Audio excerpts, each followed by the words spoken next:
Jonathan লি rich, যাকে পৃথিবীর সবচেয়ে মামলাবাজ ব্যক্তি বলা হয়। আজ পর্যন্ত তিনি পৃথিবীর বিভিন্ন ব্যক্তি এবং প্রতিষ্ঠানের বিরুদ্ধে 2600-রও বেশি মামলা করেছেন। এজন্য গিনেস বুক অব ওয়ার্ল্ড রেকর্ডে তাকে তালিকাভুক্ত করা হয় ইতিহাসের সবচেয়ে বেশি বিচারপ্রার্থী ব্যক্তি হিসেবে।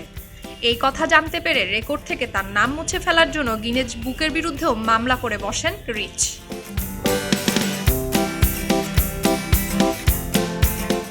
2006 সাল থেকে জোনাথন রিচ বিভিন্ন মার্কিন ফেডারেল আদালতে 2600-রও বেশি মামলা দায়ের করেন, যার মধ্যে কয়েকটি আবার বেশ সাড়া জাগানো বিখ্যাত মামলা। তার মামলার বিখ্যাত আসামিদের মধ্যে রয়েছেন মার্কিন প্রেসিডেন্ট জর্জ ডব্লিউ বুশ, উদ্যোক্তা স্টিভ জবস, ব্রিটনি স্পিয়ার্স, প্রাক্তন attorney general Janet Reno, New England Patriots coach Bill Belichick, Martha Stewart, celebrity blogger Perez Hilton, প্রয়াত পাকিস্তানি প্রধানমন্ত্রী বেনজির ভুট্টো, পারভেজ মোশাররফের মতো ব্যক্তিত্ব।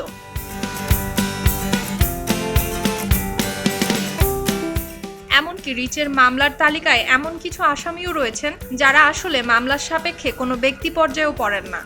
এর মধ্যে রয়েছে প্লেটো, নস্ট্রাডামাস, চে গুয়েভারা, জেমস হোফা, বিভিন্ন বৌদ্ধ সন্ন্যাসী, হলোকাস্ট থেকে বেঁচে যাওয়া সকল ব্যক্তি, Lincoln Memorial, Eiffel Tower, USS Cole, বই, Mein Kampf, the Garden of Eden, Roman সাম্রাজ্য, Appalachian Trail, Plymouth Rock, Holy Grail, Nordic দেবতা এবং বামন গ্রহ প্লুটো।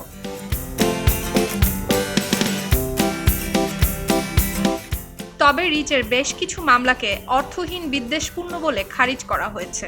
মার্কিন জেলা আদালতের বিচারক রিচের কিছু মামলাকে প্রহসনমূলক বলেও খারিজ করে মামলাগুলোকে স্পষ্টভাবেই আত্মপ্রচারমূলক বলে আখ্যায়িত করেন।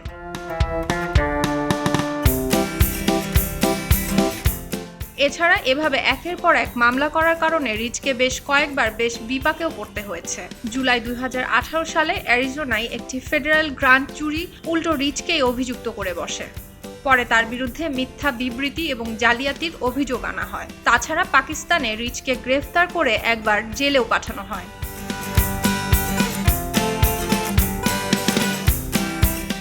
2016 সালে রিচের মামলার একটি সংগ্রহ এপ্রিল ফুল দিবসে প্রকাশিত হয়েছিল। 2018 সালের নভেম্বরে Riches nothing is writes in stone আর জোনাথন লি রিচেস কম্পানিয়ন নামে নিজের আত্মজীবনী প্রকাশ করেন, যেখানে তার সবগুলো মামলার একটি নির্বাচিত অংশের পাশাপাশি নিজের জীবন নিয়ে নানান চমকপ্রদ তথ্য দেয়া হয়েছে। সুলতানা দিনা, খবরের কাগজ। এলো মুক্ত চিন্তার স্বাধীন দৈনিক খবরের কাগজ। এখন খবর হবে নিখাত, নির্ভীক, নিরপেক্ষ।